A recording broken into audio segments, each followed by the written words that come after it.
wondered why your child goes into an absolute meltdown or emotional breakdown after a change in plans occurs or a change in their routine? Maybe they go into a meltdown after trying a new food or being asked to put on a new pair of clothing that they've never worn before.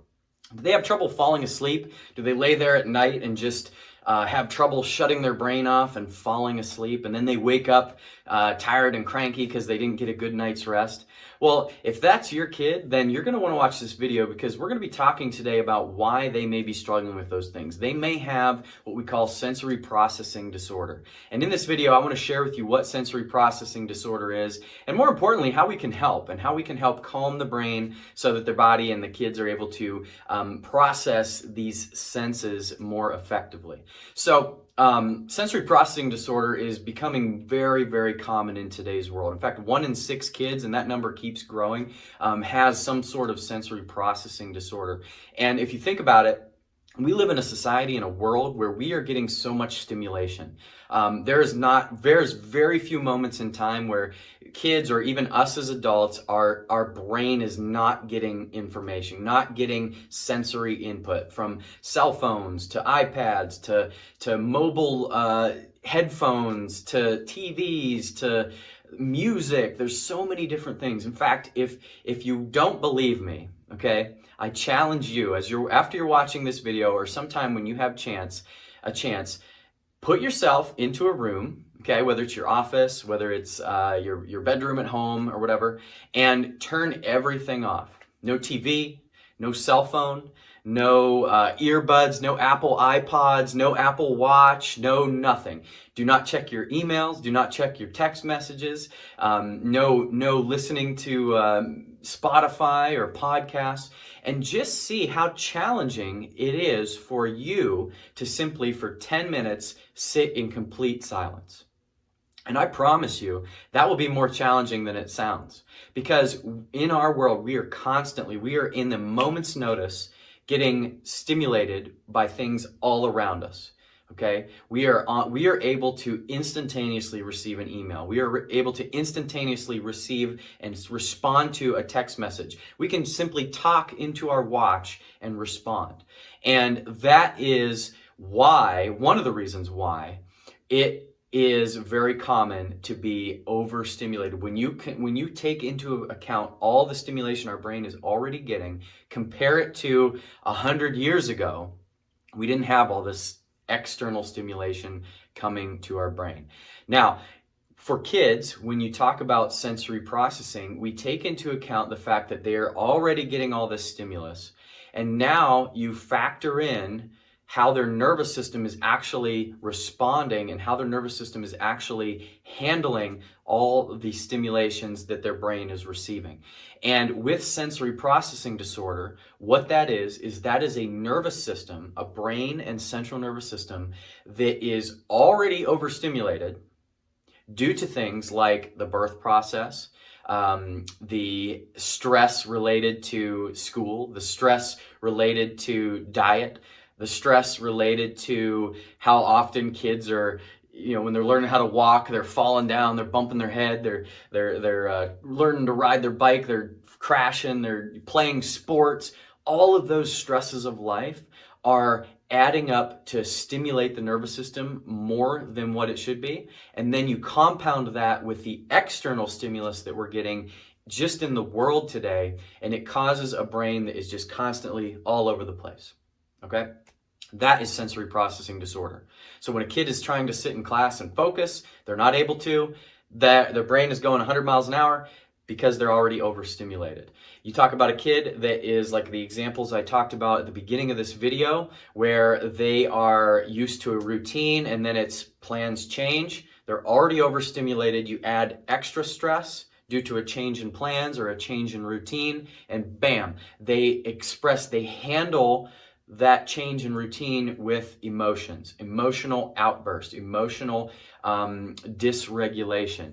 You talk about a kid that is putting on a new type of pants. They're already overstimulated. They put on a new set of pants or a new shirt or something that has a tag itching them. That extra feeling of stimulus to their brain sets things over the edge because they're already overstimulated to begin with. In our office, one of the ways that we can measure how much stress the brain is putting out is by one of our scans called an EMG. That stands for electromyography, and it doesn't like electrocute you or anything like that. EMG is basically these sensors that are measuring energy output. They're measuring the neuromuscular tension, or in other words, how much stress their body is under for them to simply just sit in our office. When we do these scans, it's very non-invasive. These little sensors are placed down the neuromuscular aspect of their spine, and it's measuring energy, okay? And it's measuring how much energy is the brain and nervous system exhibiting, how much stress is their brain under for them just to sit upright. We don't think of that as a stress very much, do we? We don't think of just standing upright as a stress on our body, but gravity is a stress on our brain and on our body. And that's why when we perform these scans, we do it while you're seated. We don't do it while you're laying down, because when you're laying down, your muscular system is not active. But when you're upright, your brain is having to work behind the scenes to hold you upright. Your muscles are working. So with this scan that we're going to pull up here on the screen, this is what that's measuring. How much energy, how much stress is the neuromuscular system under just to sit at rest? And when you look at these scans, you're going to see 4 scans pop up here. And the top 2, you're going to notice one has white bars. That would be a normal scan. That is how much energy the brain and nervous system should be exhibiting for somebody just to sit still at rest in our office or anywhere. The other scan where you see all the red, like Christmas tree type colors, that scan is of a scan of a patient that actually was struggling with sensory processing disorder. And what you'll notice is on this scan is not used, by the way, to diagnose sensory processing disorder. This is just letting us know that their nervous system is overstimulated. So with this scan, all that red, what that means is that their brain, their nervous system, their neuromuscular system was working so much harder for them just to sit at rest. So if they're working this hard to sit at rest, and then you add an additional stress to their brain, to their nervous system, whether it be sound, light, school stress, physical stress, it pushes their body over the edge because their baseline is all the way up there, where all that red is. Their baseline is not the white bars that you see. Their baseline at rest is all that energy, all that stress that you see with those red bars. And they don't have a lot of buffer zone. They don't have a lot of wiggle room to be able to handle a lot of extra stress because their body's working so hard just to sit there. Now on the bottom 2 scans, you see one that has little like arrows, little triangles that also have like red and green and blue. That is showing us the symmetry within the neuromuscular system. So ideally, you'd want to see a pretty good balance between left and right. On this scan, you see that their nervous system is really performing a balancing act just to hold themselves upright. You can see it's pulling really hard on one direction up in the neck, and then it switches to the other side, and then the other side, and the other side. There's lots of asymmetry. In other words, there's lots of disorganization within the energy of the nervous system. Which would be congruent with a brain and nervous system that is all over the place, that can't focus on things, that is just already a hair trigger in terms of handling the stresses of life that a kid would be going through. And now the other scan where you see the black lines, you'll notice there's a white hourglass shape. That pattern, that shape on that scan is the normal scan. That would be a normal energy pattern. And the black lines are the pattern for this kid. You'll notice that the black lines are way outside of that white hourglass shape. And at the very bottom, I don't know if you can see it on the video or not on the screen, but on the very bottom, you'll notice a total energy score. That total energy score should be around 100 to 150 for a kid. On this kid, his total energy score was around 400. And what that means is that his nervous system was working 4 times harder than it should be just to sit there, not taking in any other sensory stimulus. So that is just another example. When we combine and we get this input, when we see and when we measure how much stress the nervous system is under for a kid just to sit in a stool in our office, and that total energy is 4 times higher than normal, that makes sense with why they're struggling with those extra stressors in life, whether it be clothing, or whether it be a change in transition, a change in routine, or whether it be trouble falling asleep or stress trying to focus in school.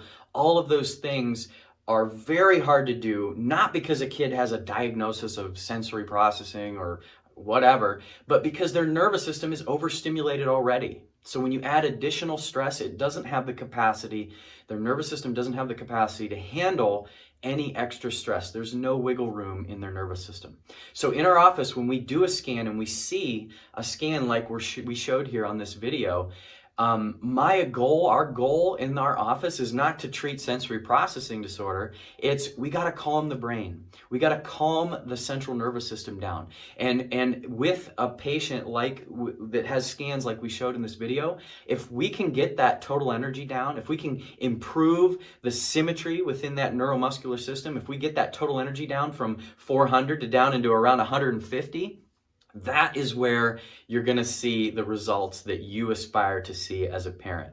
Their nervous system is going to be able to handle those other stressors in life better because they have more of a buffer zone to be able to handle any extra stress and sensory stimulus. So if you have a kid, if you have a child, or maybe you yourself are struggling with some of these things that we talked about in this video, I just urge you to please come in. Let's get a scan. Let's do some scans in our office to see if there's something that we can do to help your nervous system adapt to those stresses of life more effectively. And with those scans and those changes that we see, we have very good results, and we see some awesome changes with kids and with patients in terms of handling the sensory stresses of life more effectively. So thanks for joining me in this video, and we'll catch you next time.